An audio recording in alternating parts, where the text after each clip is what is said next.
টক ডাল খেতে আমরা সবাই কিন্তু খুবই ভালোবাসি, আর বাঙালিদের ঘরে গ্রীষ্মকাল পড়লেই কিন্তু এই টক ডাল প্রায়শই হয়ে থাকে।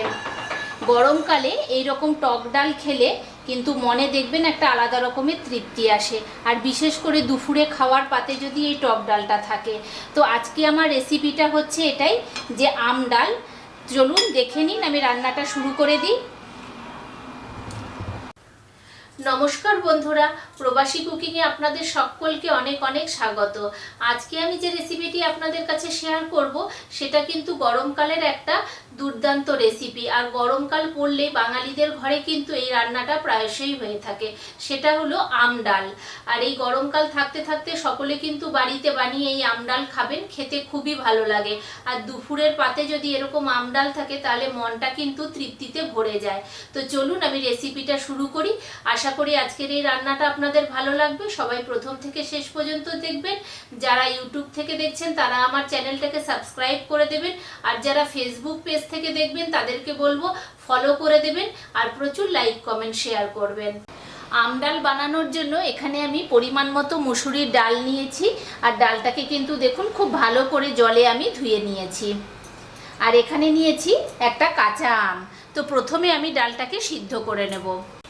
তো ডালটাকে সিদ্ধ করার জন্য কড়াই বসিয়ে দিয়েছি। কড়াইয়ে দিয়ে দিচ্ছি এই ধুয়ে রাখা মুসুরির ডালটা,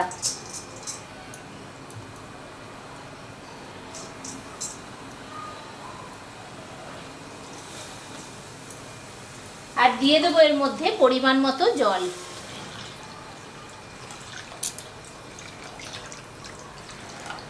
দিচ্ছি একটুখানি নুন। তো এখন ডালটাকে ঢাকা দিয়ে আমি সিদ্ধ করে নেব। তো 20 মিনিটের মতো ডালটাকে সিদ্ধ করেছি। এখন আমি ঢাকনাটা খুলে দেখি ডালটা কিরকম সিদ্ধ হলো।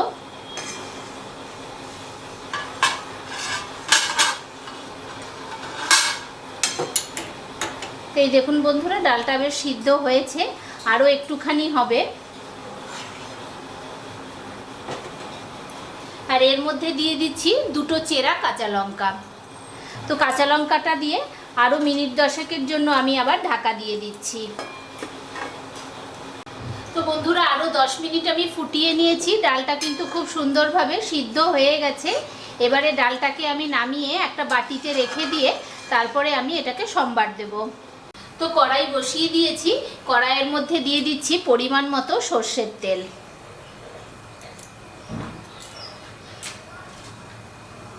তেলটা একটু গরম হোক। তেলটা গরম হয়ে গেছে। তেলের মধ্যে দিয়ে দিচ্ছি ফোড়নে কালো সর্ষে আর দুটো শুকনো লঙ্কা। তো সর্ষেটাকে একটুখানি ভেজে নেব।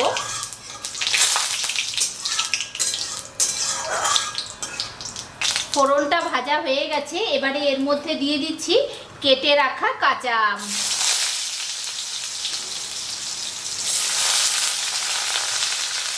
তো আমটাকে এখন মিনিট খানেকের মতো একটু ভেজে নেব।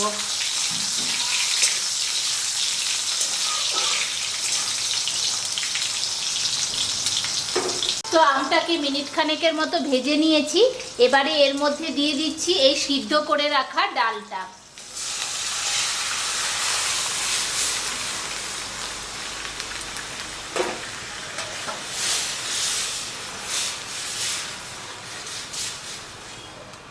আর আম ডাল কিন্তু একটু পাতলাই হয়। এবারে এর মধ্যে দিয়ে দেব অল্প করে একটু নুন। আমি কিন্তু আগে নুন দিয়েছিলাম, সে কথা মাথায় রেখেই অল্প করে একটু নুন দিলাম। আর দিয়ে দিচ্ছি একটুখানি হলুদ গুঁড়ো।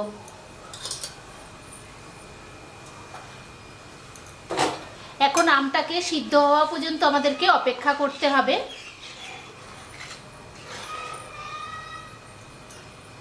তো ডালটাকে 10 মিনিটের মতো আমি ফুটিয়ে নিয়েছি, আর আমগুলো কিন্তু খুব সুন্দরভাবে সিদ্ধ হয়ে গেছে। এই দেখুন সিদ্ধ হয়ে গেছে। এবারে এর মধ্যে দিয়ে দিচ্ছি একটুখানি চিনি। টক ডালে কিন্তু একটু চিনি দিলে ভালো লাগে, একটু টক মিষ্টি ফ্লেভারটা হয়, খেতে বেশ ভালো হয়। তো চিনিটা দিয়ে মিনিট খানেকের মতো ফুটিয়ে নেব, তাহলেই কিন্তু রেডি হয়ে যাবে টক ডালটা। তো তো আরও মিনিট খানেকের মতো ডালটাকে ফুটিয়ে নিয়েছি চিনি দেওয়ার পরে। তো একদম কিন্তু রেডি হয়ে গেছে। তো চলুন এবারে এটাকে নামিয়ে আমি পরিবেশন করে দিচ্ছি। তো বন্ধুরা, রেডি হয়ে গেছে আম ডাল।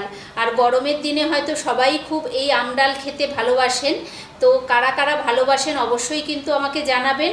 আর আজকের রান্নাটা কেমন হয়েছে সেটা কিন্তু আমাকে কমেন্ট করবেন। তো চলুন আজকের মতো এই পর্যন্ত। দেখা হচ্ছে নেক্সট কোনো দিন ভালো একটা ভিডিও নিয়ে। সবাই ভালো থাকবেন, সুস্থ থাকবেন।